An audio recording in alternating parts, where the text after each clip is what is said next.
दोस्तों नमस्कार। VK knowledge electrical में आप सभी का स्वागत है। कंपटीशन एग्ज़ाम्स के प्रीवियस पेपर लेकर हम एक बार फिर उपस्थित हैं। दोस्तों ये पेपर ओएनजीसी का है, ऑयल इंडिया जो नेचुरल गैस एंड कारपोरेशन के नाम से है, उसका पेपर है। और नॉन एग्जीक्यूटिव पोस्ट के लिए जो इलेक्ट्रीशियन ट्रेड के लिए पेपर हुआ, ये वो पेपर है, 2019 का पेपर है। राजस्थान की जोधपुर साइट का और गुजरात की साइट का जो हुआ था, उन दोनों का ये पेपर है साथियों। 2019 में ये पेपर हुआ।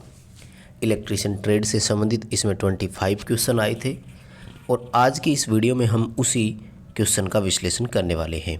आपसे निवेदन रहेगा सभी क्वेश्चन को लास्ट तक आप ज़रूर देखना। 25 क्वेश्चन ट्रेड से रिलेटेड दोस्तों इसमें आए थे और हम उसको पूरी तरह से एक्सप्लेन करके आपको उत्तर बताएंगे। आगे बढ़ने से पहले आपसे निवेदन रहेगा इस वीडियो को लाइक ज़रूर करना। हमारे चैनल पर आप नए हैं और यूट्यूब चैनल को सब्सक्राइब नहीं किया तो आप इस चैनल को सब्सक्राइब ज़रूर करें। अपने दोस्तों को इस वीडियो को फॉरवर्ड ज़रूर करें। चलिए दोस्तों शुरू करते हैं सवाल से। दोस्तों सवाल नंबर 1 है हमारा, विशिष्ट प्रतिरोध की इकाई क्या होती है। साथियों विशिष्ट प्रतिरोध को रोहे से दर्शाया जाता है और इसके लिए फॉर्मूला होता है resistance into area upon length. यदि हम इसके अकॉर्डिंग यूनिट बनाएं तो साथियों कैलकुलेशन करने के बाद हमारी यूनिट जो निकल कर आती है वो आती है ओम सेमी में। ठीक है, क्या यूनिट बनेगी? ओम सेमी या ओम मीटर में, जो भी है। अब इस तरह का कोई भी ऑप्शन हमें यहाँ नहीं दिया गया, जैसा कि आप देख पा रहे हैं। इसमें दे दिया ओम प्रति सेंटीमीटर, ओम प्रति मीटर, माइक्रो ओम प्रति सेंटीमीटर और ओम मीटर, फिर से वही दे दिया सेम ओम प्रति मीटर का। तो वैसे तो सारे ही इसके ऑप्शन जो है वो गलत है, क्योंकि एक्चुअल आंसर इसका ओम सेमी या ओम मीटर होना चाहिए था। प्रति सेमी या प्रति मीटर नहीं लगाएंगे। सेकंड सवाल पूछा कि कौन सा धातु नेगेटिव टेम्परेचर कोफिशिएंट रखता है, ऋणात्मक ताप गुणांक किसका है। ऑप्शन जब आप पढ़ेंगे तो आपको बिल्कुल स्पष्ट समझ आ रहा होगा। टंगस्टन, यूरेका, कार्बन और नाइक्रोम अगर शब्द देखते हैं तो कार्बन में एनटीसी होता है। एनटीसी का मतलब है नेगेटिव टेम्परेचर कोफिशिएंट, यानी ताप बढ़ने से इनका प्रतिरोध घटता है और चालकता इनकी बढ़ती है। नेक्स्ट क्वेश्चन है कि निम्न में से कौन सा हीटिंग एलिमेंट बनाने के लिए यूज किया जाता है। तो बहुत साधारण सा है, हीटिंग एलिमेंट के लिए नाइक्रोम सबसे अधिक काम में लेते हैं। निकिल और क्रोमियम की ये मिश्र धातु है। 80% निकिल और 20% इसमें क्रोमियम होता है। टंगस्टन लैंप का फिलामेंट बनाने के काम आता है। कार्बन के अलग अलग यूज है। डीसी मशीन के ब्रूस बनाने में काम में लेते हैं और ड्राई सेल जो है उसमें अपन इलेक्ट्रोड में भी काम में लेते हैं।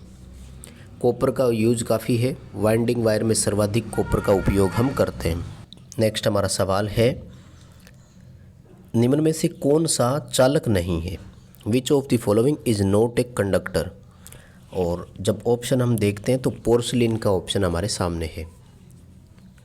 पोर्सलिन को हिंदी में चीनी मिट्टी बोलते हैं और चीनी मिट्टी अचालक है। इंसुलेटर बनाने के लिए सर्वाधिक इसी धातु का उपयोग करते हैं, पोर्सलिन का ही उपयोग करते हैं। अगला सवाल है कि कैपेसिटेंस की यूनिट क्या है, धारिता की इकाई क्या है। तो कैपेसिटेंस फेराड में होता है। सी ऑप्शन कर देंगे, लिखने में थोड़ी गलती है, फेराडी लिख रखा है इसने, फेराड होता है। कूलाम्ब ये चार्ज की यूनिट होती है। वोल्टेज की इकाई वोल्ट होती है और करंट की इकाई एम्पियर होती है। क्वेश्चन बहुत साधारण सा था। नेक्स्ट सवाल है कि यदि एक कंडेंसर में चार्ज बढ़ता है तो उसकी कैपेसिटी पर क्या प्रभाव पड़ता है। देखो, अगर कैपेसिटी के लिए फॉर्मूले से हम देखें तो C बराबर Q/V होता है। ठीक है, तो इस हिसाब से अगर देखें तो आवेश की मात्रा अगर बढ़ती है तो उसकी धारिता भी बढ़ती जाती है। ठीक है, यानी कैपेसिटी जो है वो आवेश के साथ बढ़ती है, लेकिन अगर इसमें वोल्टेज कांस्टेंट रहे तब है। हम सब जानते हैं कि चार्ज तब बढ़ता है जब वोल्टेज बढ़ता है, यानी वोल्टेज और चार्ज दोनों एक साथ बढ़ते हैं, इसलिए धारिता में कोई परिवर्तन नहीं होता और धारिता अप्रभावित रहती है। सी ऑप्शन करना है। याद रखें, क्वेश्चन स्पष्ट लिखा हुआ होना चाहिए कि वोल्टेज को स्थिर रखते हुए यदि चार्ज बढ़ता है तो धारिता पर क्या प्रभाव पड़ता है।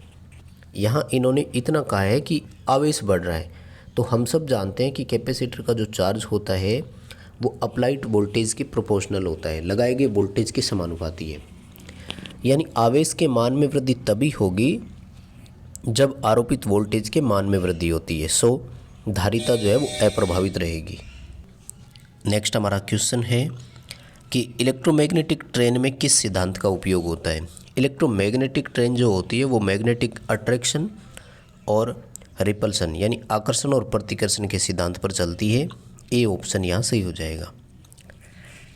नेक्स्ट क्वेश्चन है कि निम्न में से कौन सा मैग्नेट के द्वारा आकर्षित हो सकता है, यानी चुंबक किसको आकर्षित कर सकता है। अब दोस्तों ऑप्शन आपको थोड़ा ध्यान से पढ़ना होगा। यहाँ पर देखो, कागज़ को किसी भी हालात में नहीं कर सकता, प्लास्टिक स्केल को नहीं करेगा, वुडन स्केल को नहीं करेगा, तो केवल नेल रह गया अपने पास। यानी नेल्स जो है इनको मैग्नेट जो है वो अट्रैक्ट कर सकता है, आकर्षित कर सकता है, और बाकी तीनों ऑप्शन में से तो कोई नहीं हो सकता। तो सो दैट इसी ऑप्शन के साथ आपको जाना होगा। नेक्स्ट सवाल पूछा गया कि ट्रांसफार्मर की किस में जो है वो अल्टरनेटिंग करंट इंड्यूस होती है। तो जिस वाइंडिंग में धारा प्रेरित होती है यानी ईएमएफ उत्पन्न होता है उसे सेकेंडरी वाइंडिंग कहा जाता है। प्राइमरी को हमेशा इनपुट दिया जाता है और सेकेंडरी में उसके बदले क्या होता है, वोल्टेज इंड्यूस होता है। सेकेंडरी वाइंडिंग इसका ऑप्शन आ जाएगा। एसी को डीसी में परिवर्तन करते हैं, इस प्रक्रिया का नाम क्या है। तो एसी को डीसी में परिवर्तन करना रेक्टिफिकेशन कहलाता है। इसके लिए हम रेक्टिफायर और कन्वर्टर का उपयोग करते हैं। इन्वर्टर डीसी को एसी करता है। इंडक्शन यानी प्रेरण एक क्रिया होती है। नेक्स्ट सवाल है कि यदि आउटपुट वोल्टेज इनपुट वोल्टेज से अधिक है तो ट्रांसफार्मर किस प्रकार का है। यदि V2 का मान V1 से अधिक है तो ट्रांसफार्मर स्टेप अप है, और V2 की अपेक्षा V1 का मान अधिक है तो ट्रांसफार्मर स्टेप डाउन होता है। नेक्स्ट सवाल है कि वोल्टेज रेशियो किसका इन्वर्स रेशियो होता है। देखो, वोल्टेज रेशियो V2/V1 है और करंट रेशियो I1/I2 होता है। यानी करंट और वोल्टेज का जो रेशियो होता है वो एक दूसरे का इन्वर्स होता है, व्युत्पन्न होता है, उल्टा चलता है। डी ऑप्शन आ जाएगा। करंट का जो रेशियो होता है वोल्टेज का रेशियो उसका ठीक इन्वर्स होता है, व्युत्पन्न होता है। नेक्स्ट हमारा सवाल है कि करंट को ठीक प्रकार से मापने के लिए किसका उपयोग करते हैं। देखो दोस्तों, करंट का अगर एग्जैक्ट मापन करना है हमें पूरी एफिशिएंसी के साथ, तो वोल्टमीटर ऑप्शन की तरफ तो नहीं जाएंगे। अब एसी और डीसी दो एमीटर ऑप्शन दिया हुआ है, उनमें से अगर बात करें तो डीसी का एमीटर जो होता है वो मोर एक्यूरेट माना जाता है, एक्यूरेसी उसकी ज़्यादा मानी जाती है। तो हमें सी ऑप्शन के साथ जाना है, डीसी एमीटर के साथ। हालांकि ऑफिशियल आंसर की में एसी वोल्टमीटर इसका सही उत्तर माना है। देखिए, वोल्टमीटर वोल्टेज मेजरमेंट के लिए यूज किया जाता है, तो इस ऑप्शन से मैं सहमत नहीं हूँ। हमें इसका सी उत्तर करना है, डीसी एमीटर। डीसी वाले की एफिशिएंसी ज़्यादा होती है। शोर एक प्रकार का क्या है, नॉइस जो है ना एक प्रकार की, तो नॉइस बैंड विड्थ की श्रेणी में आता है, ध्यान रखना। करंट वोल्टेज की श्रेणी में नहीं आएगा, फ्रीक्वेंसी में नहीं आएगा, बैंड विड्थ की श्रेणी में ही आएगा।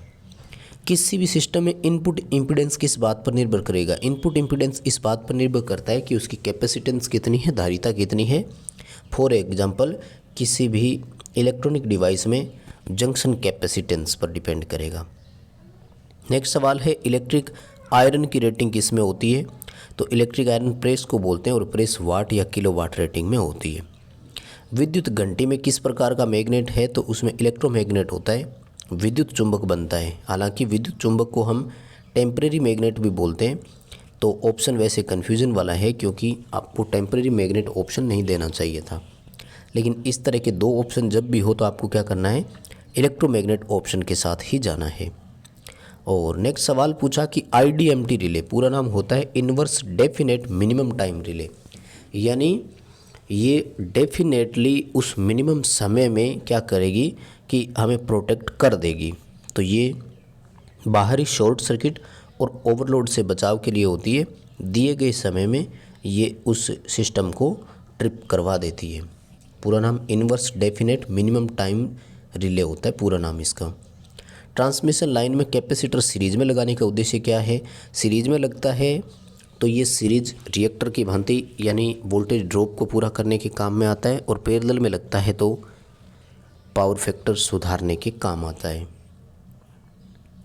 नेक्स्ट हमारा सवाल है 1 kWh किसके बराबर है? तो 1 किलोवाट घंटा जो होता है ये 861 किलो कैलोरी के बराबर होता है।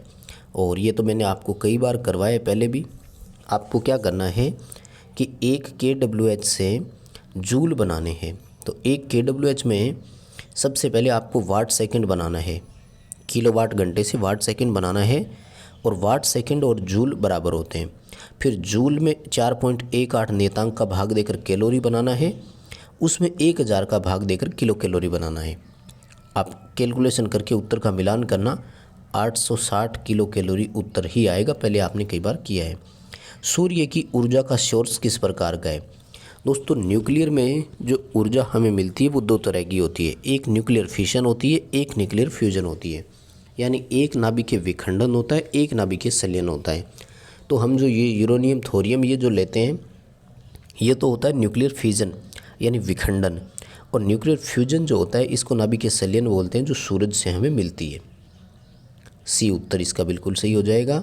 डीसी मोटर की घूमने की दिशा निर्धारित करने के लिए किस नियम का उपयोग करते हैं? तो फ्लेमिंग का लेफ्ट हैंड रूल आ जाएगा। जनरेटर में राइट हैंड होता है, मोटर में लेफ्ट हैंड होता है, सब जानते हैं। हाँ, ये अच्छा क्वेश्चन है 143। डीसी मोटर में किस भाग में मैक्सिमम टेम्परेचर राइजिंग होता है? सर्वाधिक तापमान वृद्धि कम्यूटेटर पर होती है, ध्यान रखना, क्योंकि कार्बन ब्रूस के साथ सतह लगातार उसकी घिसते हुए संपर्क में रहती है, so that commutator maximum temperature rising होता है। 5 HP तक की छोटी डीसी मोटरों में कितने पोल होते हैं? तो 2 पोल होते हैं। 5 HP तक की छोटी डीसी मोटरें जितनी भी होती है उन सब में फिक्स है 2 पोल ही आएंगे। एलिवेटर में कौन सी मोटर है? तो जो एलिवेटर होता है उसमें डीसी की क्यूमुलेटिव कंपाउंड मोटर होती है, और ये क्वेश्चन तो पहले कई बार आया है, आपने किया भी होगा। क्यूमुलेटिव कंपाउंड आएगा डीसी का। और नेक्स्ट सवाल है इंडक्शन मोटर की शाफ्ट किसकी बनती है? देखो वैसे तो शाफ्ट माइल्ड स्टील की होती है, बट जो माइल्ड स्टील है वो कार्बन स्टील का ही एक प्रकार है, और इसका जो आंसर आ जाएगा वो कार्बन स्टील ऑप्शन करना है। सी उत्तर सही रहेगा। और अगला सवाल है कि स्टार डेल्टा स्टार्टर के मामले में संभव नहीं है। एक फेज़ की मोटर होगी तो स्टार डेल्टा स्टार्टर कैसे काम करेगा? ये तो 3 फेज़ का होता है भाई। स्टार में चलाएंगे कि डेल्टा में? ये तो 3 फेज़ सिस्टम का होता है, ना कि सिंगल फेज़ का। तो अगर मोटर सिंगल फेज़ है तो स्टार डेल्टा कोई काम नहीं आएगा। स्लिप रिंग सामान्यतः किसकी बनती है? तो ये फास्फर ब्रोंज की बनती है स्लिप रिंग जनरली। और 3 phase AC slip ring motor में रोटर पूछा है तो बाउंड रोटर होता है। जो प्रेरण मोटर है वो 2 प्रकार के रोटर रखती है। एक स्क्विरल केज मोटर है, उसका रोटर केज टाइप यानी शॉर्ट सर्किटेड है, और एक स्लिप रिंग मोटर है जिसका रोटर बाउंड होता है। इंडक्शन मोटर में टॉर्क स्लिप का आकार पूछा है तो वो आयताकार पैराबोला होता है, क्योंकि आयत की आकृति बनती है उसमें, क्योंकि वो पहले एक ऐसे नीचे उठता है, फिर ऊपर आता है और फिर नीचे आ जाता है। तो आयताकार पैराबोला बोलते हैं इसको, रेक्टेंगल पैराबोला। सी ऑप्शन सही करना है। सिंक्रोनस मोटर में जो बैक EMF उत्पन्न होगा वो किस बात पर निर्भर करेगा? वो रोटर को दी जाने वाली DC एक्साइटेशन पर निर्भर करता है, और इसी से हमारा पावर फैक्टर परिवर्तित होता है। जिनर डायोड वोल्टेज रेगुलेट करने के लिए जब भी हम काम में लेते हैं तो उसको कैसे लगाते हैं? वोल्टेज रेगुलेशन के लिए जिनर डायोड हमेशा रिवर्स बायस में लगता है। और नेक्स्ट ये जिनर डायोड का ही क्वेश्चन है, रिपीट हो गया, और ऑप्शन कुछ और दिए हैं इसमें, तो ये तो सवाल ही अलग हो गया। और सबसे कम कीमत पर कौन सा जनरेटिंग स्टेशन तैयार होता है? तो सबसे कम जो इनिशियल कॉस्ट है वो हाइड्रो इलेक्ट्रिक पावर प्लांट की होती है। सी आएगा, जल्दी यही इनिशियल आएगा। और डीजल पावर प्लांट का उपयोग सामान्यतः कहाँ करते हैं? तो diesel power plant stand by plant के रूप में ही काम में ले सकते हैं अपन, इसका सी ऑप्शन कर देंगे। तो बस दोस्तों यही थे इलेक्ट्रिशियन ट्रेड थ्योरी तक के क्वेश्चन। इस वीडियो को लाइक कर देना, अपने दोस्तों को फॉरवर्ड ज़रूर कर देना।